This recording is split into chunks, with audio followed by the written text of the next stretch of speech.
JA provides an opportunity to have some experts come into the classroom and share their experiences. Research shows that volunteers in the classroom and volunteers in school increase graduation rates, engagement, attendance goes up when we have volunteers in school. Junior achievement not only lightens and excites the environment in a school, but it also has endless benefits for our students and our staff. I've been volunteering, this is now like 14 years for me, so I've been doing this for a long time. I've done a lot of things in my career, and because of that experience, I can talk to them about some of the different examples of things that I've run into over my life. My first experience ever, they gave me handmade cards, and I wasn't expecting it, and I kind of shuffled out of the classroom and sat in my car in the Village Elementary School parking lot and read through each of them, and I got like chills and like little tears in my eyes, because not only did they like say thank you and write these beautiful, notes, but they also talked specifically about what they learned and remembered, and I was just blown away that I actually made an impact. We learned that we have lots of different businesses and careers in the community. People work together to make a community stronger. I learned that taxes are used to repair roads, help schools, and to help landscapes. I learned about how money moves through a community. You get money from a bank so you can buy food. We even got to make our own donuts. My donut was a cat donut. The entire staff at JA Maine is wonderful.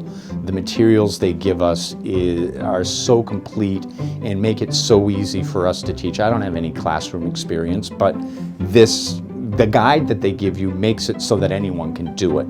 I volunteer at JA because I love the students and interacting. The level of energy and passion that they have is amazing, and it gives me energy and it gets me excited. So there's no better way to spend a few hours of my day.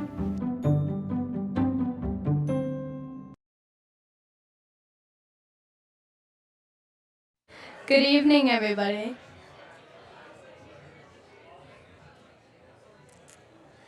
Hello. Welcome to the Junior Achievement 7th Annual Maine Business Hall of Fame North. I am pleased to welcome those of you here in person at the Bangor Hilton Garden and those who are watching remotely through our live stream. My name is Trinity Jones, and I am a senior at Calais High School. Tonight is a very special night as we honor 3 extraordinary Maine community leaders.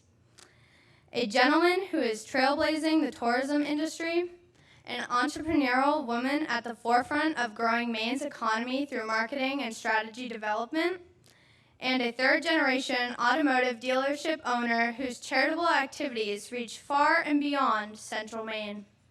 Our honorees are driven innovators, change makers, and catalysts for good. This year's inductees are Matt Polstein of New England Outdoor Center, Katahdin Area Trails, and Twin Pine Rentals.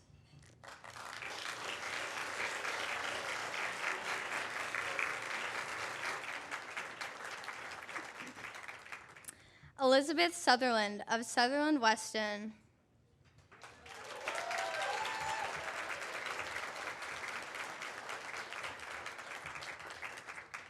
And Chris Gaunce of Central Maine Motors Auto Group.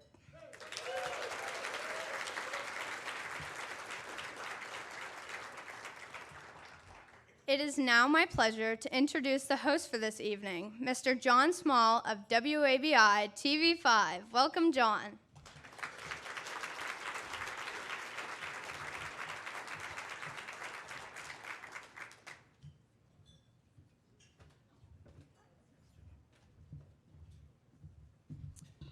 Boy, I think she might be out from my job there, huh?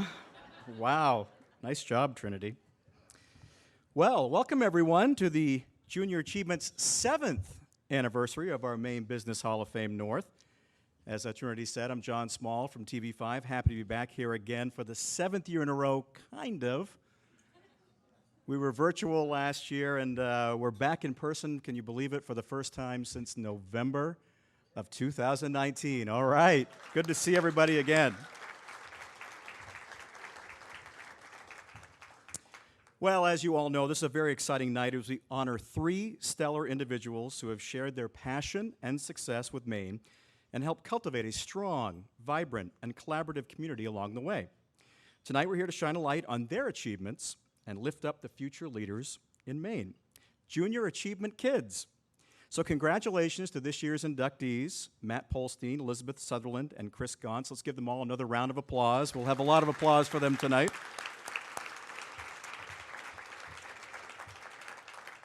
So tonight, you will also hear from some local young leaders who are preparing themselves for success in a constantly changing world. Students who have a broadened sense of opportunity for a future career path that excites them.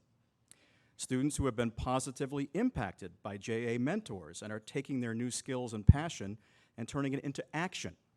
Students who are applying entrepreneurial thinking to their everyday life and who have aspirations far beyond high school. The impact here is staggering. I want to give you some numbers. A JA alumni study conducted by Ipsos in 2020 found this. 1 in 5 junior achievement alum go into the same career field as their volunteer.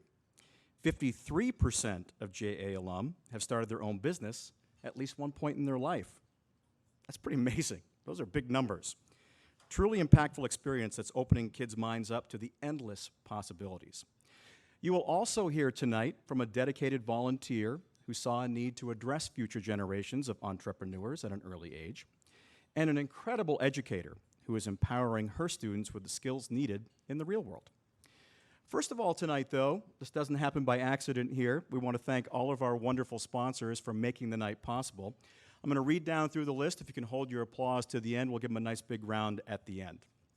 So we want to thank our live stream sponsor tonight, MEMIC, our diamond sponsor, MMG Insurance, our gold sponsors, Eaton Peabody, LG&H Certified Public Accountants, Northern Light Health, our silver sponsors, Bangor Savings Bank, Barry Dunn, Cross Insurance, Darlings, Katahdin Trust Company, Key Bank, TD Bank, and Varney Agency. Our financial literacy sponsor is Machias Savings Bank. Our reception sponsors, Hilton Garden Inn Bangor and Headlight Audiovisual. Our flower sponsor is Bangor Floral, and we have numerous bronze sponsors. You can find them in your program tonight. So let's give them all a big round of applause for making tonight possible.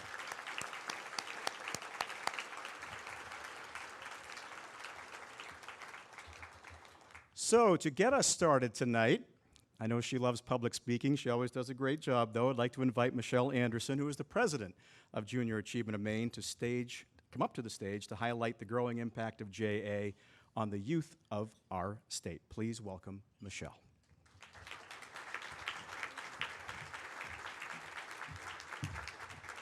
Hello, everyone. It's so nice to see you in person. Thank you for being here. And thank you, John. Congratulations to our distinguished honorees tonight, Matt, Elizabeth, and Chris. When I think of tonight's honorees, community, drive, and passion all come to mind. They've mastered the ability to look at challenges as opportunities, to reimagine how to accomplish great things. They've become experts in their respective fields and are paving the way for real change and growth in our state. If these last 2 years have taught us anything, it's that we can adapt and persist in challenging and uncertain times. All Skills Junior Achievement works to instill in the young people we serve, empowering kids to become the steadfast leaders Maine needs tomorrow. And we couldn't do it without the caring mentors, people like you, who have real-world experience and knowledge to share. Think back to a caring adult who helped you navigate the hurdles, mistakes, and barriers you faced on your path towards your goals. Some of you can instantly think of that person, while some of you might wish you had that person growing up. Let's make sure this generation have those mentors to turn to, because every child deserves to believe in themselves and have the tools to do it. I have a personal volunteer story that has stuck with me. 6 years ago, I was matched with a kindergarten class at Congan School in Westbrook, the town that I live currently.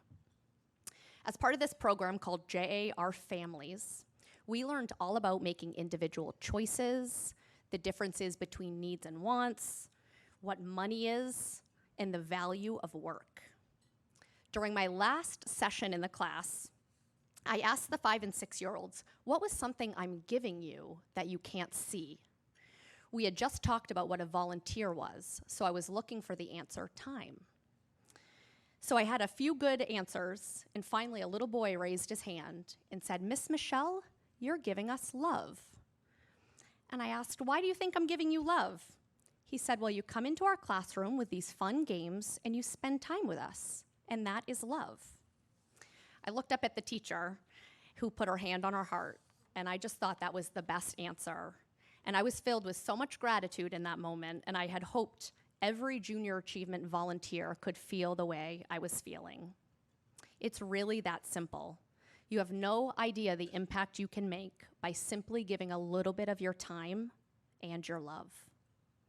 Some of you have been igniting a spark for decades, actively giving and volunteering with us year after year, because you know how critical it is to prepare today's youth to become tomorrow's visionaries. For others, this might be your first day as a junior achievement champion, and let me be the first to welcome you to the team. Whether you're a newcomer or a familiar face, each of you will make a difference in the life of a junior achievement student.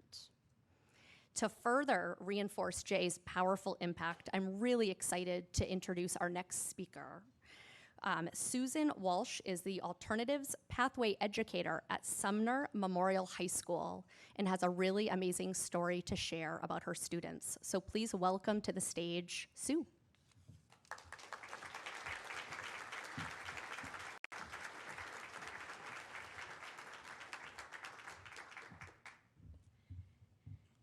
After these speakers, I'm not sure I'm in very good stead here. Give me 200 kids and I'm good to go, but this is a little bit different for me.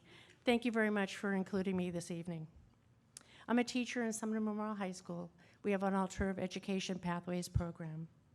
This is the 10th year that it's been operational, and as of this coming year, in June, we'll have 95 students who will have graduated. There will typically be 95 students who would not have earned a high school diploma. Traditionally, 40 to 60% of the students are either homeless, have a deceased or incarcerated parent, and when that happens in Down East Maine, you don't have a lot of services other than the school. All Pathway students leave high school with a secure workforce plan. They have certificates in trades, they have college credits, they may or may not be enrolled in a community or four-year school, but they all leave high school with a plan.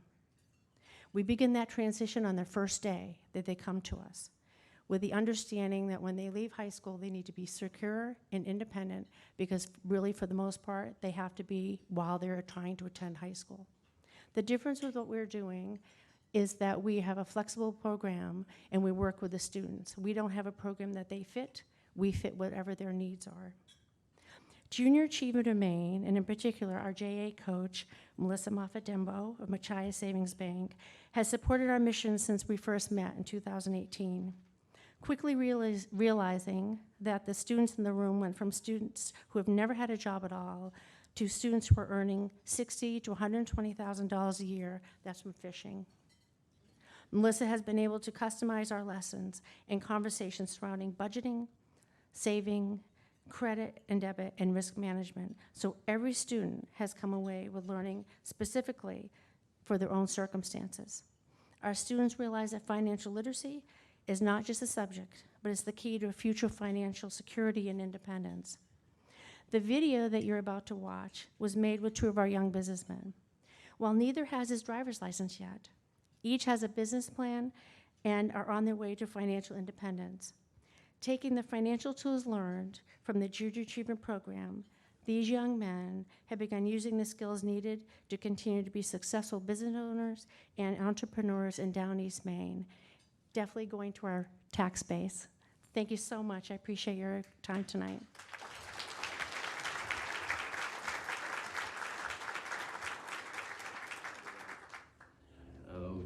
ago on just a regular boat. I was working at the wharf, and then someone came in and I asked them if I could hop on, and I did.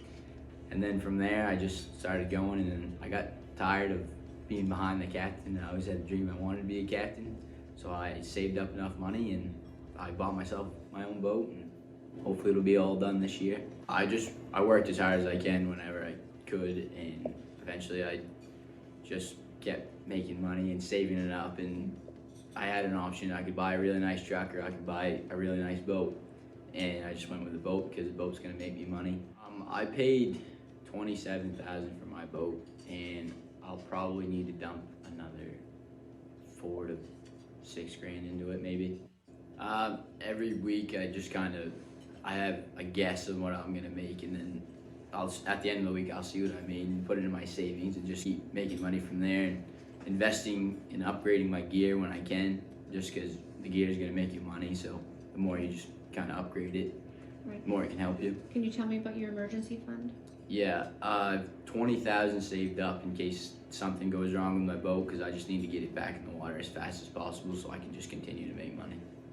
In a range, not exact number, what do you expect to make this year, through this season? Hopefully anywhere between like 60 and 65,000. Okay, so that's quite an asset. Yeah. For you. Mhm.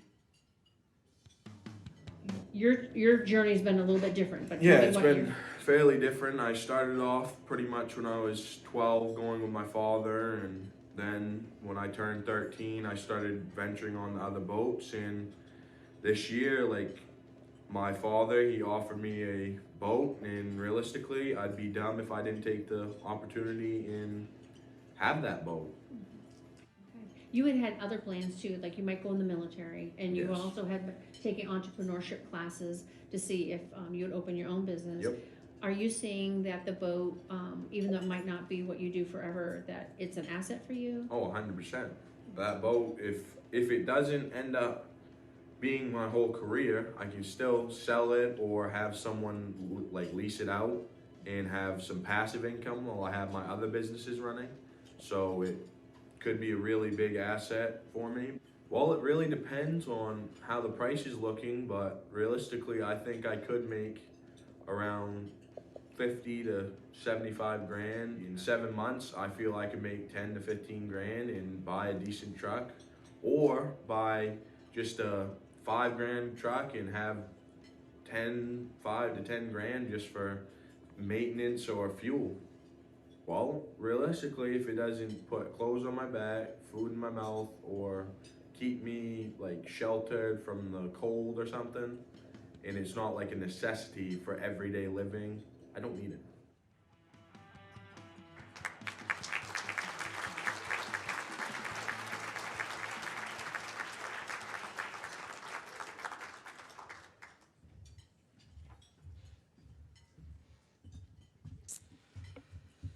Well, I think I have some lessons to learn there about savings and some other things that they can teach me.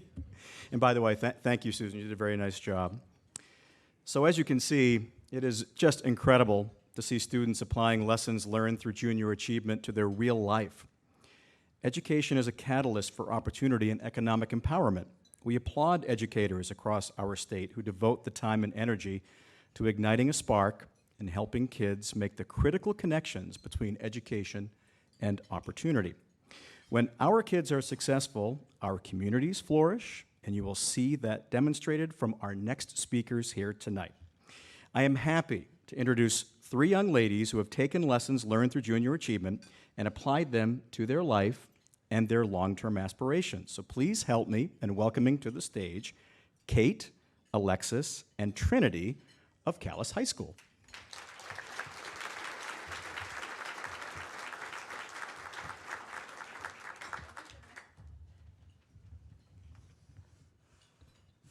Good evening, everyone, and thank you for having us. We are each seniors and members of the Calais High School JMG leadership team. My name is Catherine Batar, and I'm the Vice President of Social Awareness. My name is Alexis Donahue, and I'm the Vice President of Leadership Development. My name is Trinity Jones, and I'm the President of the leadership team. This is our second year competing in the Junior Achievement Titan Challenge. Last year, we competed virtually from our school. This year, we had the opportunity to get out in the real world and compete at a local business.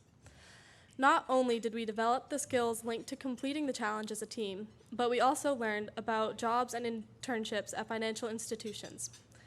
Melissa Denbo, the Community Experience Manager at Machias Savings Banks, who hosted the event, described the numerous opportunities there. We also learned many helpful tips about budgeting and financing during the trivia game we played while we ate lunch. The JA Titan Challenge was a fun and very educational experience, even though our business went bankrupt. Regardless of the outcome, it was a good learning experience. JA Titan challenges students in teams of 3 to use their knowledge of business as they compete on an online simulation with other teams around the state. While the simulation students must make decisions about prices, production, marketing, capital investment, and research and development. The teams must work together to sell the most phones, have the best phones, and to be able to keep their employees happy. My teammates and I were forced to use meaningful 21st century skills that we will need to become meaningful members of Maine's future workforce. Our critical thinking, collaboration, creativity, and strategic thinking were all put to the test. While competing in the competition, we were able to broaden our knowledge and to make connections in the business world.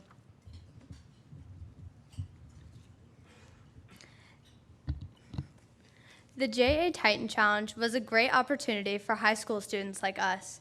We met some amazing people, learned new experiences, and of course, we were provided with an awesome lunch and plenty of snacks. The Junior Achievement Mission is developed to inspire and prepare young people to succeed. While attending the JA Titan Challenge at Machias Savings Bank in Machias, we were paired with a great mentor, Amanda Gardner. Through our journey, Amanda provided insight into the different areas of the game, challenged us to make decisions as a group, and was supportive even when our business went under. This challenge made me realize that it takes hard work to run a successful business. It also taught me valuable soft skills such as leadership, teamwork, communication, problem solving, flexibility, and adaptability. All of these skills we will use in our futures. Although my future plans don't pertain to owning or managing a business, the skills I learned will be beneficial to me as I become financially independent. I learned the importance of spreading my spending across multiple areas rather than focusing all of my resources on only a few expenses. I also learned that taking out loans you cannot pay back is a really good way to go bankrupt. I won't necessarily be using these skills in my career after graduating and studying astrophysics at Colby College, but the budgeting skills I learned will be crucial in my personal life. The soft skills will also benefit me in finding a career. Though my future plans do not include making and selling phones, I still have learned valuable skills I plan to use in the future. Next year, I plan to attend the University of Maine, where I have been accepted in the nursing program. Even if they do not wish to develop their careers in marketing and business, I would strongly suggest students to get involved with the JA and the Titan Challenge. The Titan Challenge is able to provide early access to the business world and the skills they need to succeed. They are able to learn valuable skills they can use in the future workforce like I was able to do. My future plan is to attend the University of Maine for nursing. While working as a nurse, I plan to use the soft skills that I developed while participating in the JA Titan Challenge to provide the best care for my future patients. The JA Titan Challenge was a great opportunity. I highly recommend anyone who has the chance to participate to do so. Even if you are not interested in a future in marketing and business and budgeting, the skills and relationships that you make through the process are priceless.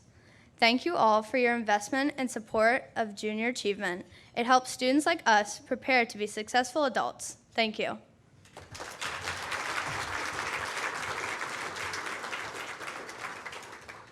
We would now like to introduce Junior Achievement Board member and volunteer Leslie Pope. Leslie is a partner at LG&H and is here to share a powerful message about volunteering. Please welcome Leslie.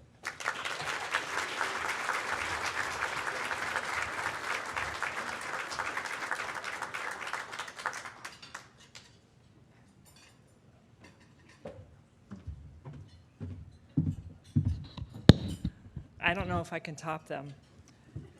Thank you very much for that introduction. So I've been a volunteer with Junior Achievement for 8 years now. And what attracted me to Junior Achievement was what they teach in schools: financial literacy, career readiness, and entrepreneurship. As an accountant, I have the pleasure of working with a lot of entrepreneurs in my career.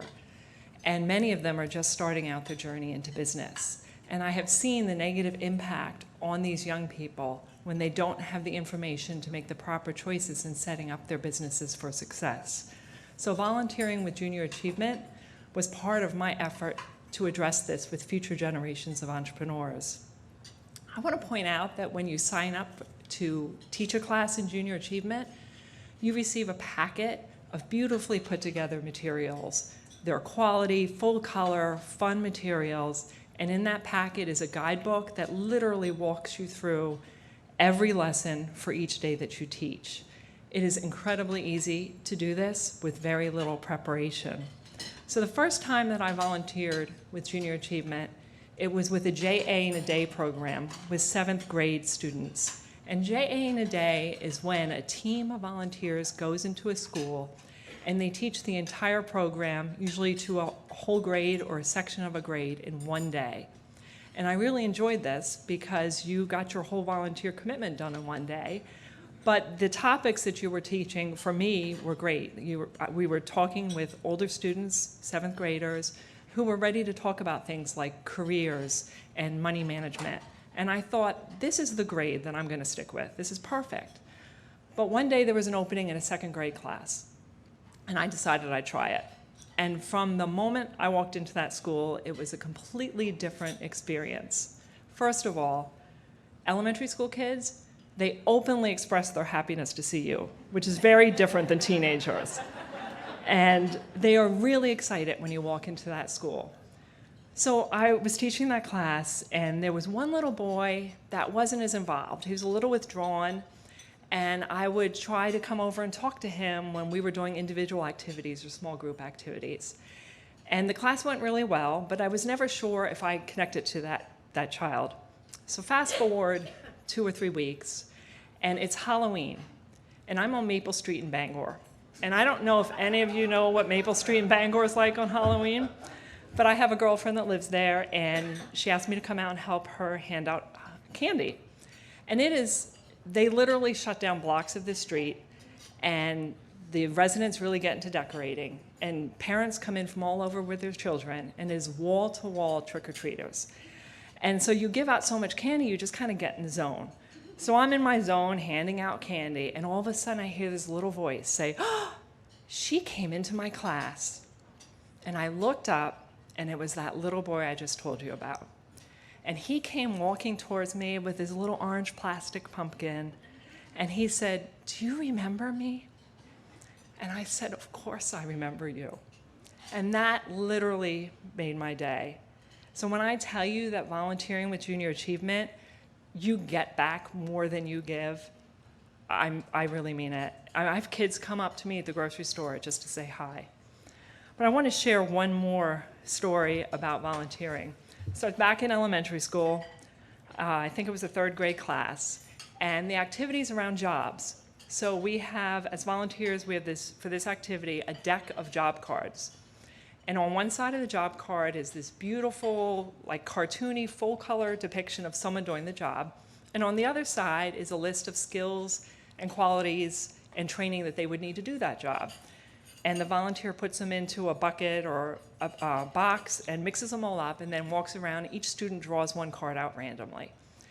And they spend a couple of minutes reading about that job, and then they each stand up one at a time and report on 1 or 2 things that they thought was interesting about that job. So the point of that exercise is obviously to expose children to jobs that they may not have heard about. So I've done that. The kids are all in quiet time reading their card. One little hand goes up in the room. So I walk over to him, and he says, "Can I trade my card in?" And so I said, "What's wrong with your card?" "I don't want this job."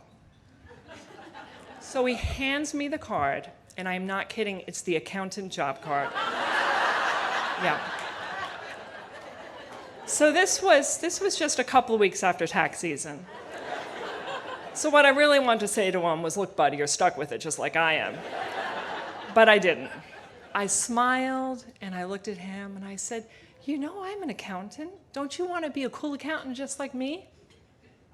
He didn't. He got a new card. So I encourage you to consider volunteering with Junior Achievement. It's a lot of fun. It's rewarding.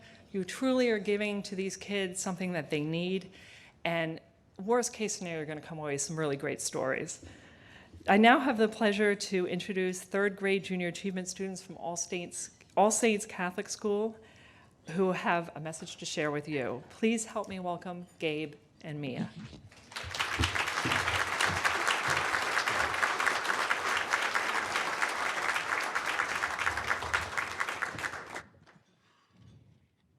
Mia Rogers from All Saints Catholic School in Mrs. Duran's third grade class. And I'm Gabe Heichel from All Saints. Our junior achievement mentor was Stephanie Euler from Edward Jones. She taught us about the economics of our city. My favorite part of junior achievements was when we created our own buildings and businesses and set them up in a town. I had a bowling alley, so I had to decide where would be the best place to put my business so that people could easily get to it and it would do well. We learned about what it would be like to be an entrepreneur. After we learned how to earn, save, spend, and donate our money, my class created our own businesses. We used what we learned in junior achievements about supplies, advertising, and pricing in our own businesses. We set up our businesses and sold our products to the pre-K classes at our school. I had paper puppies and sold them for cha-ching dollars. I made paper puppets for my business. I sold out all my products. I sold out too. I guess Mrs. Euler did a good job explaining how to be an entrepreneur. Thank you.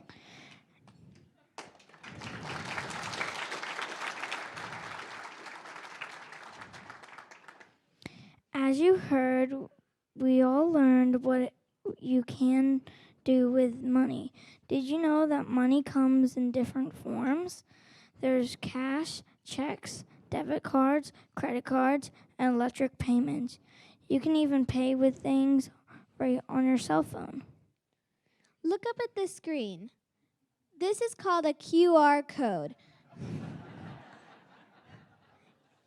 If you open your camera app and point your camera at the screen, it will take you to a website where you can donate to Junior Achievement of Maine.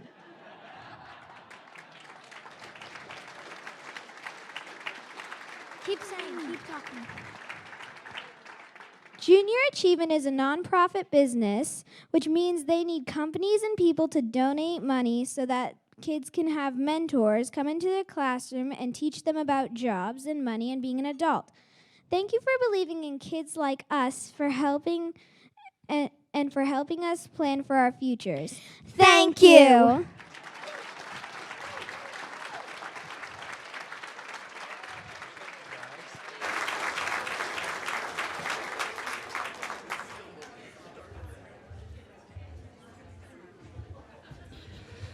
Oh boy, great job, Mia and Gabe. That was awesome. So, as you just heard from them, please consider making a contribution to support the incredible efforts of Junior Achievement in shaping Maine's future workforce. Kids like Gabe and Mia are our future. So whether scanning the QR code, and thank you, I needed that explanation too. I have no idea how that thing works. Thank you, guys. So you can scan the QR code with your cell phone camera. It takes you to a secure donation page. You can use the envelopes at your seat tonight. Your impact will go far in providing Maine's youth with the necessary skills, tools, and empowerment they need to dream big and reach their full potential. So no matter how you choose to show your support to Junior Achievement, let me be the first to thank you for setting the foundation for JA kids to find their passion and make their mark in the world. You are building a legacy of success that will empower today's youth towards successful tomorrows. So the JA students will be around for the next few minutes. They will say hello to all of you. They'll collect your envelopes, or they will help you with that pesky little QR code. So for now, everybody enjoy your dinners. We'll be back with the awards ceremony in just a little bit.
All right, how's everybody doing so far?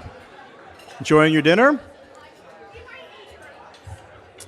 Well, it's time for the big event of the evening, if we could have everyone's attention. We're going to get to the awards portion of the night. But we have a couple of acknowledgments we have to make first.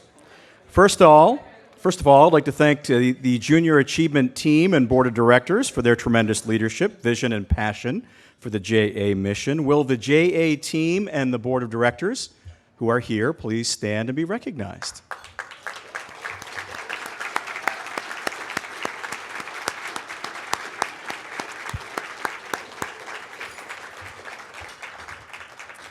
I also want to thank the Laureate Committee for all of their hard work and diligence in selecting this year's honorees. Will JA's Selection Committee members who are present please stand and be recognized?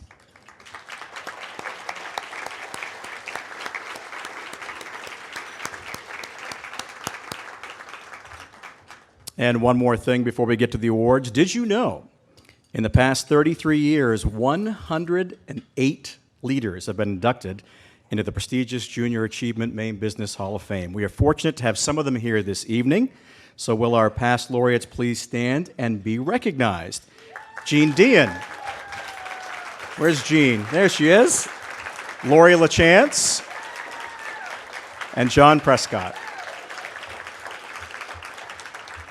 Thank you all for being here tonight, and we are eager to add 3 more names to the ranks this evening. 3 leaders who are shining role models for our next generation and who embody strength, determination, and perseverance. We will see a short video on each honoree, and then we'll invite them up to accept their award. So here we go. Our first inductee this evening is a leader in the tourism industry. Matthew Polstein is the proud father of 3 and the owner and operator of the New England Outdoor Center in Millinocket. The company, founded in 1982, has progressed from a whitewater rafting operation on the Penobscot and Kennebec rivers to a full-fledged, year-round outdoor adventure resort featuring rafting, snowmobiling, Nordic skiing, biking, canoeing, lodging, and dining. Having spent the last 40 years guiding and developing this destination center, Matt has emphasized the importance of nature, adventure, and heritage-based tourism. Through the New England Outdoor Center, he seeks to create rich experiences and educational opportunities that promote responsible and sustainable shared use of our natural resources. Matt is a registered Maine guide, and as part of his commitment to the Katahdin region and the state of Maine, has served on numerous boards and councils to further the tourism industry. Matt currently sits on the boards of the Katahdin Woods and Waters National Monument and the Maine Community Foundation and the Abbey Museum. Matt's current focus is on development, expansion, and real estate opportunities at Twin Pine Camps. Now, this effort includes the development of a brewery and tasting room, an activity center, and a dedicated wedding and events facility. Let's take a look at Matt's entrepreneurial journey. Toward the end of the meeting, a man stood up in the back of the auditorium and spoke. And his message was so uplifting. It was so different. It was so unique. I was like, who is that man? I've got to find out who that man is. And of course, it was Matt Polstein. Matt has found the secret key, I think, to living a good life and having business success. He's in a place that he loves, and it infuses his work with passion. We were mountain bikers. Matt took us mountain biking all over his property when we were doing inventory, and we'd stop and he would tell us stories about this happened here and this would be a great spot for this, and look at these views. And we're trying to do this with trails. You know, he's got miles and miles of trails he's developing and making very nice. And he's just the most easygoing guy. When he doesn't stop going, but he's really easygoing. And it can be freezing rain and a blizzard, or you're scorching hot and super buggy, and he's always just got the great same attitude, like, let's go outside, let's go have fun, and it's really, that enthusiasm is really contagious. You can't help after spending time with him to be like, yeah, I feel great. I want to go do what Matt's doing. The thing to watch with Matt Polstein is his vision. It's one thing to have an idea, it's another thing to make it work, and he has the whole package. And so as a young person looking at Matt, you're seeing an entrepreneur that's done a number of incredible things, and he's done it in a place where it's been very difficult for others to achieve success. And he changes with change. That's an important thing for young people to understand. It doesn't matter whether they're going into business, but in life. We all have things we face, we have to change with them. But I see Matt as being very calm about that. He holds on strong to what his vision is, but within that vision, he's willing to make the adjustments that are needed to get to where he wants to go. Matt is very community focused. It's a great example for young people to look at the work that he's done and say, wow, that is a roadmap. When Matt sees something going on that he feels benefits the community, the first question he asks is, how can I help? He's always there to support any initiative. I think Matt, through his example and his leadership, has helped all of the businesses in town. He has a vision for where he wants this region to be in 20 years, and he's step by step, worked hard to achieve those small goals that will lead to a big win in the end for all of us. Matt's philosophy is a rising tide lifts all boats. And so if he's doing well, other people are going to do well. And he believes that too, even right down to his staff. He wants to see his staff better themselves. And so he's had staff who've gone out and created their own businesses. And he's a champion for that. Even though it's a loss to his business, he really celebrates that they are moving on and they found their passion and are doing something that they love. It's a testament to take big swings, try hard, work hard. But work at what you love and you'll never work a day in your life. Matt's a living proof of that, for sure. Congratulations, Matt, on receiving this honor from Junior Achievement. I can't think of anyone more deserving than you. Thank you for all you do for the region.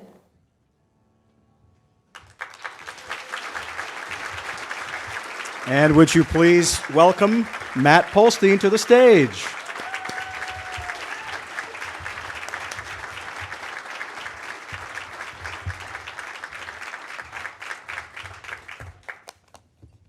Thank you. Thank you very much. It's quite an honor to be here. As I sat down to prepare my thoughts for tonight, I found a refrain from an old Talking Heads song called Once in a Lifetime rambling around in my head. The refrain ended with a question, well, how did I get here? It's a big question that can have a lot of answers, but I'm pretty sure it was rolling around in my head, specifically in relation to my nomination to the Junior Achievement Maine Business Hall of Fame North. The write-up for tonight's event reads, since 1990, Junior Achievement of Maine's Business Hall of Fame has honored the state's most distinguished businessmen and women for their outstanding contributions to free enterprise and the promise of a better, stronger society. Cue the refrain. Well, how did I get here?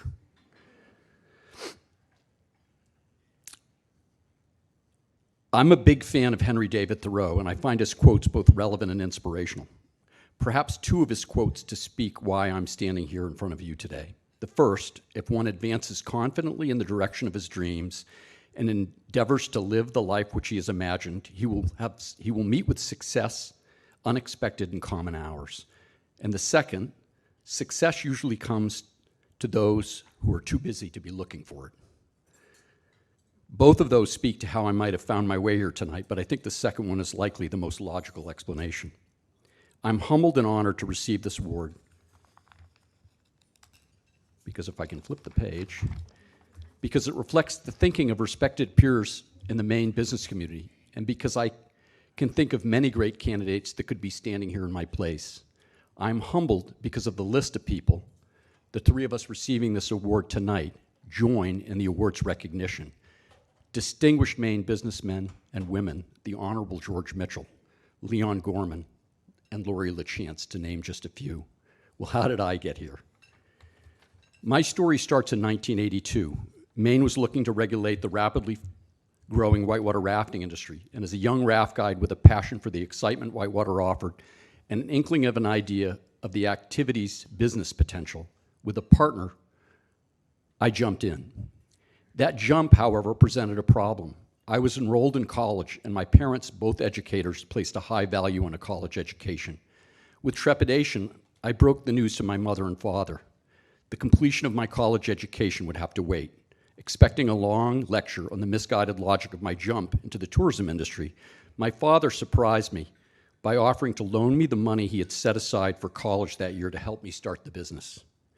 He sensed my passion, and while the choice to start a business before finishing college ran afoul of his thinking, he believed in me, and he supported my dream.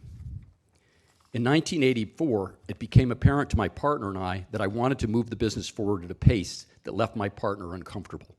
So with no money to pay for it, I asked him to either buy me out or offered that I would buy him out at a fair price. He accepted an offer from me to buy him out, and I scrambled to round up the money at a time that no bank would lend it to me. Within weeks, ironically, a gentleman whom I had become friends with through my work at a bar at Sugarloaf, USA, wrote a promissory note on a napkin and handed me a check sufficient to buy out my partner. He believed in me, and he wanted to support my dream. That story has played out over and over throughout my time in business in Maine. Bruce Bartlett from Border Trust in Jackman, John Witherspoon during his time at Kingfield Bank, Chris Fitzpatrick at Machias Bank, and Brian Gardner, first at Machias Savings and then at Katahdin Trust, and now Justin Jameson at Katahdin Trust, have all supported the vision and passion we had for growing a sustainable business in locations and climates that made success at times a struggle. Justin's now sharing some perhaps sleepless nights with me. That's a piece of how I got here, but there are three much more important pieces than the funding that helped me to make this happen.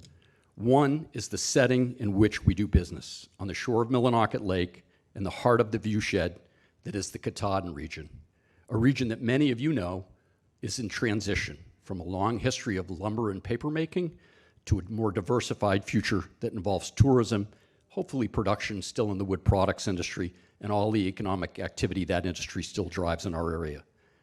The second, the staff at the New England Outdoor Center that have a love for where we are and the passion to share it. They, along with our place in the extraordinary setting that is the Katahdin region, regularly exceed our guests' expectations. And while I can't name all of them, I have to individually thank a handful. Joe Apicella and John Philbrook from our time on the Kennebec, Dave Weatherby and Monica Yerk, who've been traveling this road with me almost since the beginning, 40 years ago, Shori Ewing and Edwina Wheaton for dedication and passion since the mid to late 90s when we added the River Drivers Restaurant and Twin Pine Camps to our offerings, and Val Locke, who tirelessly shepherds our education programs and supports the operation of the Penobscot River Trails while juggling a few other balls, excuse me, at the same time. And finally, my wife, Johanna Zillery, and my family, who, like the spouses and partners of the people I just mentioned, must often wonder if they're married to a person or a business. Our drive to make a stronger, better society in our little part of the world comes only with their support and at times sacrifice. For that, I both apologize and am grateful. Thank you. I have a better sense of how I got here, and I know I couldn't have done it without you and the other people in this room that have supported me along the way. Maine is such a small state. I'm excited to continue to work to its brighter future with all of you. Thank you very much for this recognition.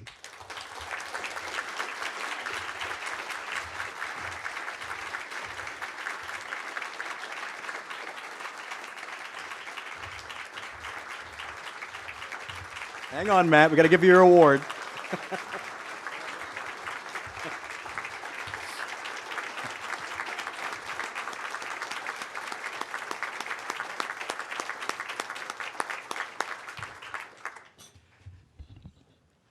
Quite the story. We all need people in our lives who believe in us, don't we? The mother to two teenage boys, the wife of a radio talk show host, and an avid reader, writer, and runner. Our next inductee is the Sutherland of Sutherland Weston Marketing Communications. Originally from the county, Elizabeth Sutherland held numerous complex public relations and marketing roles upon graduating from Mount Holyoke College, including work with the U.S. Senate, American Red Cross, and what is now Northern Light Health, before launching her own firm, Blue Paper Communications, in 2003. In 2005, Elizabeth and her business partner, Carrie Weston, merged their respective marketing firms to become Sutherland Weston Marketing Communications. Now, Sutherland Weston is a Maine-based integrated marketing and advertising firm with a staff of 17. Sutherland Weston strives to provide strategic and creative approaches to its clients' toughest business issues. Elizabeth has received numerous awards for her work and leadership and serves on several nonprofit boards throughout Maine, including the Bangor Symphony Orchestra, United Way of Eastern Maine, and Bangor's Cross Insurance Center. Let's take a further look at Elizabeth's story. Let me tell you about the real Elizabeth Sutherland. Elizabeth is an acrobat. She's got this whole work-life balance thing going on, all while juggling everything. She's up early, she's getting a workout in, and then she's trying to get our 13-year-old son out of bed to get him to school on time, and she's probably texting our college-age kid in Canada to make sure he's making the grade. And she'll tear into the office on 2 wheels with a black coffee and her white Yeti, and then she'll get to work. She is a smart, compassionate leader. She's created a wonderful culture for her employees, and that spills over into the success of her business. People enjoy working for her, and they enjoy working with her. It's not always just straight up corporate professional. In fact, it's rarely straight up corporate professional. There's a lot of fun and a lot of chemistry. And I think the neat thing is to see a person when they don't think you're looking, when they don't think you're paying attention, or you don't think they're listening, who they truly are. And I can tell you that to see the camaraderie and the culture and the sense of humor that she and Rick have together and that she brings to the team each and every day, whether we're working on a client project or not, just makes me feel really good about the person I've chosen to do business with and the person I get to spend every day with. And at quitting time, she's not quitting, because there's always some meeting. She's either serving on a board, or she's supporting a board, or she's chairing a board in our community, because she says that you've got to volunteer so you can have a community worth living in. She has been an incredible community leader. I can't even tell you about all of the organizations that she has served on the board, that she has been a board chair for. A couple of examples, the Bangor Symphony Orchestra. She's been involved with the United Way of Eastern Maine. She was a tremendous leader when it came to our Arena Yes campaign that enabled us to get the Cross Insurance Center. If it weren't for her and the team with that, I don't know if we would have it today. So her community involvement and her commitment to her community and to the state of Maine is impressive. The person she is, the character she is, the professional she is, what she seeks to do both consciously and unconsciously is exactly what the mission statement of Junior Achievement is. And so I couldn't think of a more deserving individual to be recognized, because she does this, she lives it every day. She works it, she lives it, and she practices it. And so I couldn't be more proud of her. Elizabeth is a role model for young people because she never gives up. I think if she were to tell somebody, a young person today, what it takes to be successful, she would say that you need to be determined, you need to be passionate, you need to follow your passions, and you need to never give up. And I think that's what I would love to hear as a young person, and I think she's a wonderful role model for young people. Her dedication to training, supporting, listening, and constantly nurturing, both professionally and personally, because I get to see both sides on a regular basis, is inspiring, and it really is humbling to see how someone puts that much effort day in and day out in a selfless manner without a desire to benefit. I know Elizabeth is inspiring to youth, but they've got to be sharp-eyed to see it, because she's not the one in front of the camera. She's not the one in front of the microphone. She's writing the speeches, she's scheduling the press conferences, she's lining up the people to stand up and talk about this, that, and the other thing to make this happen. She's the person in the background. She's working to make it happen. But she's not standing there and taking the glory for it. And I think that's amazing for her. Elizabeth, you know I'm proud of you. You know Ian's proud of you. You know Colin's proud of you. You know your whole family is proud of you. It's wonderful to work with you, to know you, and to be a member of your community. This award is so well deserved. A hearty and sincere congratulations. It may say Junior Achievement, but we know this is a major achievement, and we love you.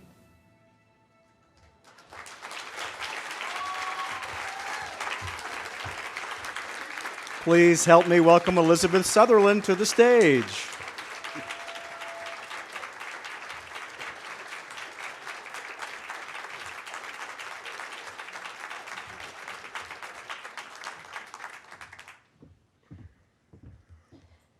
I sort of gave him the notice that he was not supposed to make me cry because I had to get up and speak. So, with that said, I want to thank you, John. Thank you, everyone, and good evening. I'm very honored and grateful to be here on this stage tonight. And I'd like to start by thanking Junior Achievement, its staff, board, and the selection committee for bestowing this honor on me. I am truly humbled. I'd also like to take a moment to thank the sponsors this evening. Junior Achievement of Maine is doing wonderful things in this state. Just as we saw and heard from some incredibly committed kids and such talented high school students, I wish I could be like them. I applaud each of you for your support of JA's efforts to inspire the future leaders of tomorrow. I want to give a special thanks to my family and friends who are here tonight, and for putting up, and thank you especially for putting up with some of my crazy ideas, some of which have actually turned out well and are contributing to the fact that I'm here this evening. Here with me this evening is my superstar husband, Rick, who is a radio talk show host by morning, a Sutherland Weston creative genius in the daytime, and a homework-doing dad in the evening. And daily, he manages to be a full partner in keeping our busy lives and schedules on track. He's really the best. With him are our two sons, Ian and Colin. Ian just finished his first year at the University of King's College, and Colin, our 7th grader, who is missing his season robotics party at All Saints Catholic School to be here tonight. There was going to be pizza. This is true love. Both Ian and Colin are smart, funny, and caring, and Rick and I are really proud of the young men you are becoming. My mom is also here. She has been a constant inspiration and a cheerleader for and a supporter of all my hopes and dreams, and most, but not all, of my crazy ideas. And so I love you, Mom. Thank you. I want to take a moment to express my gratitude to my friends and my colleagues. I'm blessed to have some of the very best people in Maine enriching my life. They encourage me, challenge me, and most importantly, laugh with and sometimes at me. Kerry Weston has been my business partner for nearly 17 years, and he's a great one. Our partnership is a perfect example of how two Mainers with similar philosophies, different styles, and a passion for the state can build something really, really good. Julia Muncie is here as well. She was the first person I called when I decided to start my own business, and she had some opinions. But her continued wise counsel has helped me steer my path for nearly 2 decades now. And it goes without saying that I absolutely would not be here tonight without the amazing Sutherland Weston team that I get to work with each and every day. Thank you, guys. As I said earlier, I'm thrilled to receive this award. The women and men on the Hall of Fame list in the program, as well as my fellow laureates, Chris and Matt, are people I admire greatly. They're hallmarks of the tenacity and work ethic that I strive to exhibit daily. Their success in business and in life is a testament to their intelligence, care, and dedication. They have made our state a better place, one with more opportunity for others, like me, to shine and to succeed. So we are all aware that Maine is an aging state. Despite the fact that the median age has decreased almost 2 years since 2018, we are still the oldest state in the nation. If we want to see long-term economic growth and prosperity, we need to encourage people to consider Maine as a place, the place, to start a business and to grow a family. Even more importantly, we need our children to feel like their future is here in Maine. So last week at Sutherland Weston, we rolled out some new research. The research is on what Mainers think about living and working in Maine. The results are fascinating, and I'm a bit of a data geek, so I could stand here for an hour and tell you all about it, but I won't. But I do want to share one important key finding, that regardless of age, gender, or location, at the top of Mainers' list of concerns is encouraging their kids to stay in Maine. And at the bottom of their list of what is great about our state are employment opportunities, quality education, and business attraction. Junior achievement can be the bridge between those disparate data points. The programs, supported by the remarkable staff and volunteers, make a difference every day in our schools and communities. Daily, they're encouraging young Mainers to think broader, bolder, and yet with a better understanding. And young people with a well-thought-out plan are confident, and confidence leads to success. And so I want to encourage each of you to do your part as well, to help grow the confidence of our young people so that they have in themselves something to be proud of. Because changing attitudes about our potential, our growth, and our bright futures is very doable. Creating the world we want doesn't always start by pointing out the current flaws. It often comes from framing a shared vision of a greater tomorrow. So I encourage each of us every day to highlight what we're doing to make Maine a great place to work and live, and to provide greater transparency about how our businesses and our cities and towns are planning for future growth. Carrie and I, as well as the rest of the Sutherland Weston team, many of whom are here tonight in the back being rowdy, counsel new and seasoned business owners about achieving their desired growth daily. And I can't tell you how many make it harder on themselves by phrases like, I don't have time, or I don't have the resources. In reality, I can tell from that initial conversation whether or not a business is going to be successful, not from the capital they have, the quality of the business plan, or even the idea. But rather, I can often tell by the sense of optimism and confidence that that business leader has in their own ability to make things happen. In closing, for the young people in the room, including you, Colin, and actually for all of us, I say, believe in yourself. Reflect on the realization that you have come this far, that you did indeed pass organic chemistry, and take pride in those accomplishments. And from that sense of pride, let your confidence grow and blossom. And then please use that confidence to step boldly into what comes next for you, whatever that may be. And I hope it's here in Maine. Thank you.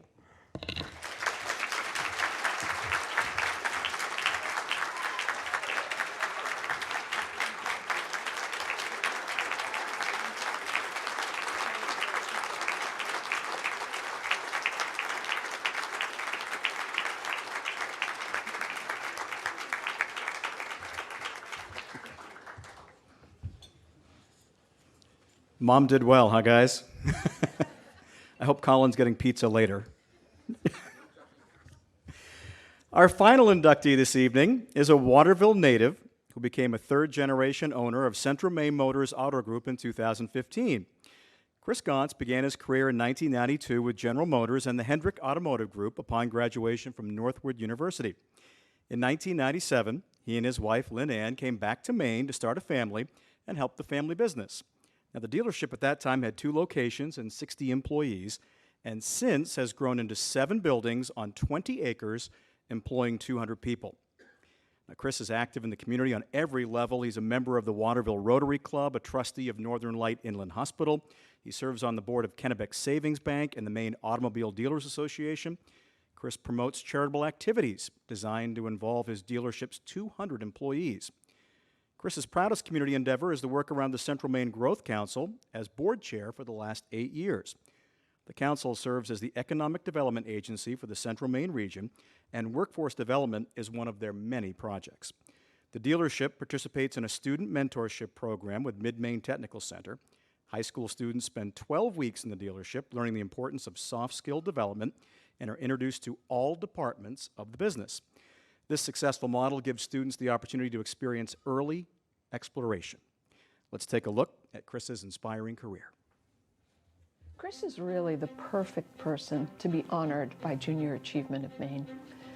He conducts his business and leads in the community in such a way that starts with supporting young people in their journey to grow and to find meaningful work after their high school or their college years.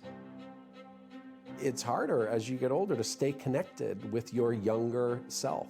So for someone that has been so successful, I'm not commenting on his age, but someone that has been so successful, to remember how important it was to have an adult to serve in that role as a role model, to give you an opportunity that's really special.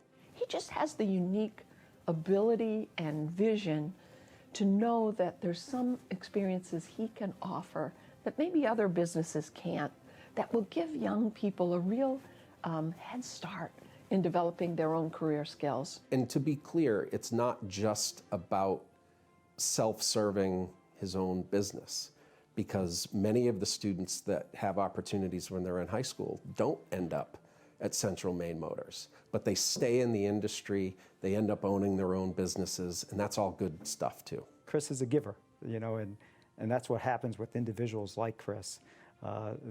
They open their arms to situations and opportunities and for the betterment of the community, and that's what I see about Chris, and that's why I like Chris so much. I think Chris probably epitomizes that mission of Junior Achievement. He is very engaged in community, very supportive in so many different areas of community development and economic development. Chris's philanthropy, his nonprofit support, down to his longtime involvement in Rotary here in Waterville. I can't think of a project or a program or a platform or a nonprofit that Chris Gaunce has not helped out in some impactful way. He's always thinking, he always is trying to innovate and think outside of the box and poke at different ways that maybe we could help in this area or help in that area. He doesn't enter the room and command people's attention. He comes in, sits at the table, listens carefully to the conversation, and then he speaks and adds value to the conversation and to the movement forward on whatever the task is we're doing. It's a wonderful leadership style that empowers others to express their opinions and to come up with ideas on how best to achieve whatever the goal is. Chris's character really embodies hardworking, public service with a smile, but also that community and business leader. Chris is the first person to put his hand out to lift you up, and he really puts his initiatives with what he states. And that's been so exciting to work with somebody that has a can-do attitude. As we say, ideas are cheap, but implementation is hard and costly. And Chris Gaunce is an implementation expert. His work ethic, integrity, lifestyle of being involved in the community. Chris will roll up his sleeves and he will really make truly a big difference in a kid's life. I would say he's a great mentor and a great example of how you can grow up in a community and establish yourself and really thrive. Chris, I just want to congratulate you on this very well-deserved honor. You are an extraordinary leader, and I'm truly humbled and thankful that I get to work with you.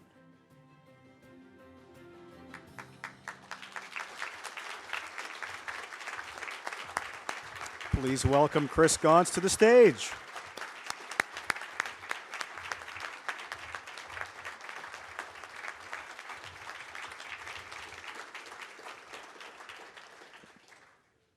Well, thank you, everybody. I have to take a few minutes to get out my my Zoom helpers so that I can kind of see what I've written. It's new to me, these glasses, but we'll work with it because it's a pivot. So, real quick before I say too much, tonight, to everybody, I'd like to congratulate both Matt and Elizabeth on the good work that you do. It takes an awful lot to find a way to put these things together and not to feel compressed by the pressures of everyday life. And it's truly an honor to be up here with you tonight. So, you know, there will be a lot of thank yous tonight. And one of the thank yous is to the folks in the videos. I'm really appreciative that they didn't speak of all the experiences that we shared, because that could have been pretty colorful. To the Board of Junior Achievement and to the Selection Committee, thank you for recognizing the geographical differences that we have in the great state of Maine by hosting a northern event in addition to your southern event. So many great things happen all over Maine. It's great that we acknowledge those successes because they benefit all of us, which is fantastic. Many thanks to Lori LaChance for your kind words tonight and for placing my name in consideration. I have such a great amount of respect for Lori, and she may not know this, but she was one of the first speakers that I had the pleasure of listening to at a Waterville Rotary Club meeting. It was some 15 years ago, and I believe at the time she was serving as the state economist. She gave a great presentation around the challenges that face our state. It was very impactful and insightful. That presentation remains one of the reasons why I choose the work that I do in my volunteer life. However, as we know, there are many more other people to acknowledge and thank. My parents for their love and support and the opportunity to be here tonight, because family businesses can be tough, and I'm very proud that we've become a third-generation business, as you've heard. It couldn't have happened with one of the greatest mentors that I've had the pleasure of working with, and that was Luxie LeClaire. Luxie mentored me, he took me under his wing, and he played a critical role between a father and a son trying to work together. We found a way to make it work, and we're very blessed for that. My sisters, Jean and Kathy, who also taught me some serious lessons in humility from time to time. But I am the youngest. To my wife, Lynanne, for all the love and support she continues to give me as we build our lives together through the ups and downs. And thank you to our boys, CJ and Dan, for always understanding my schedule. It can be a crazy schedule, but it's also worth it in the end. And I need to thank what I call the dream team at Central Maine Motors Auto Group. Quietly, I'm certain, like Elizabeth's staff, they shake their heads and go, where the heck does he come up with this stuff, right? Because I've described myself many times as the type of person who likes to throw it against the wall, figure it out, make it work, and find a way to clean up the mess after we succeed. It's served us well, and our ability to pivot and remain relevant is one of our strengths. Since news of this recognition, I've spent a lot of time reflecting on how we got here. There are a couple of key elements and phrases that continually resonate as I write, rewrite, edit, re-edit, and lay awake at night as to what am I going to say. A couple of those things are leverage, let's figure it out, and let's work in our region with a state lens. Because if we succeed, the state succeeds. There is nothing more than I'd like to do tonight than to share a brief story that's being written right now. It's a story of a mill town in Maine that needed the support of many players and neighbors to reinvent itself and become relevant once again. The story begins with many local leaders that reminded themselves that united we stand and divided we fall. A common theme that required a lot of work to walk the talk as we put our egos aside.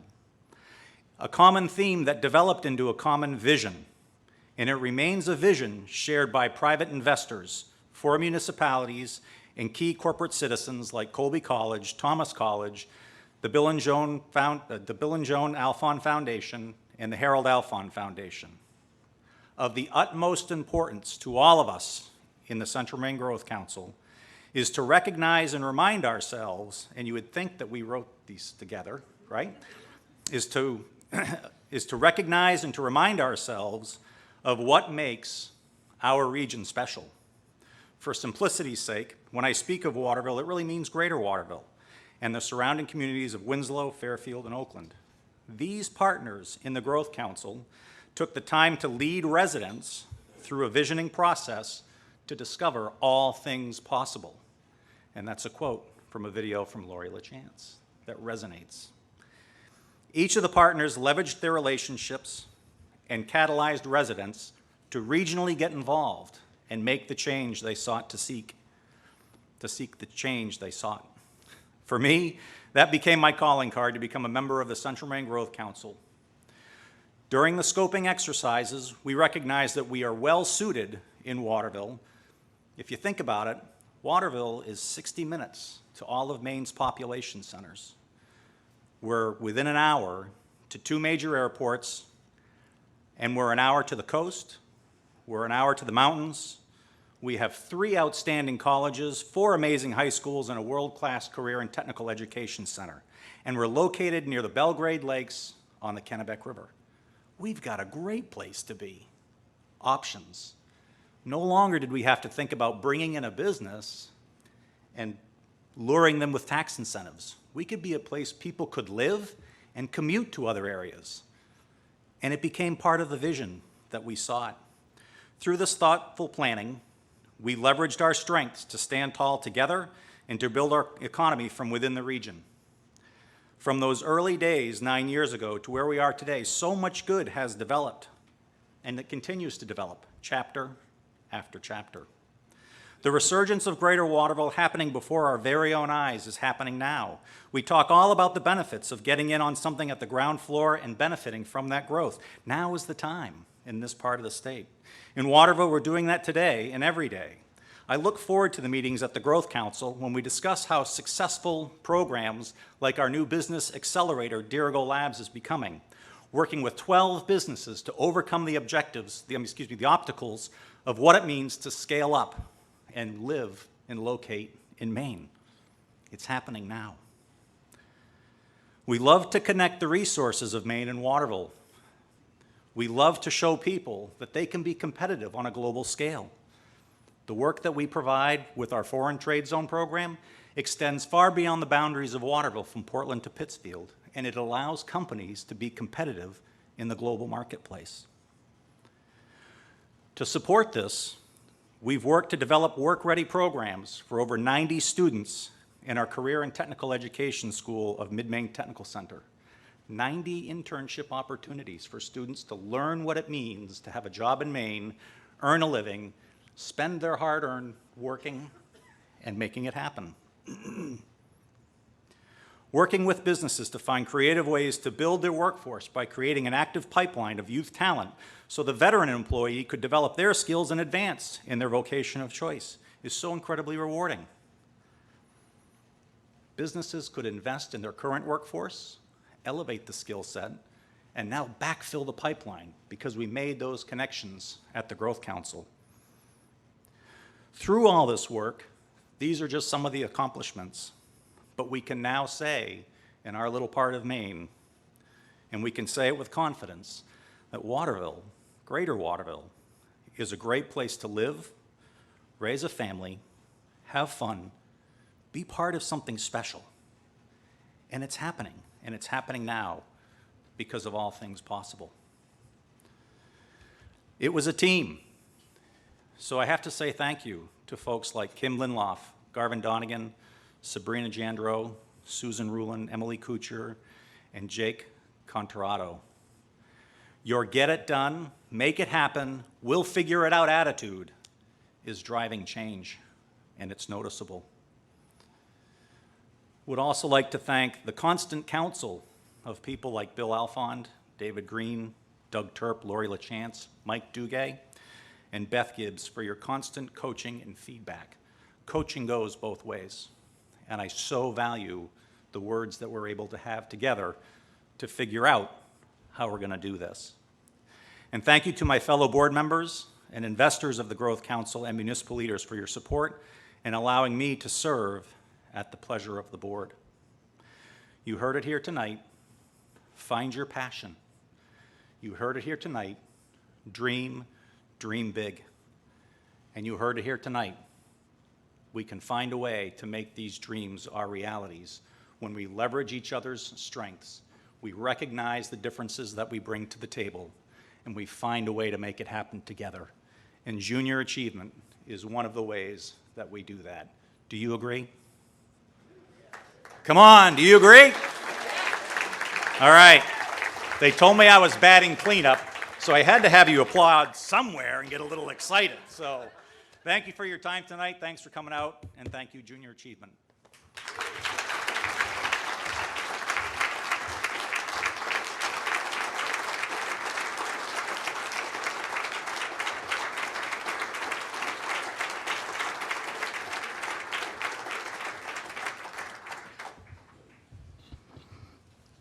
Chris, I have this strong urge to just toss my car keys at you to see what test your reflexes. You never get that right. You never get that. Hey, how about one more big round of applause for all of our incredible inductees here tonight in the Junior Achievement Maine Business Hall of Fame North.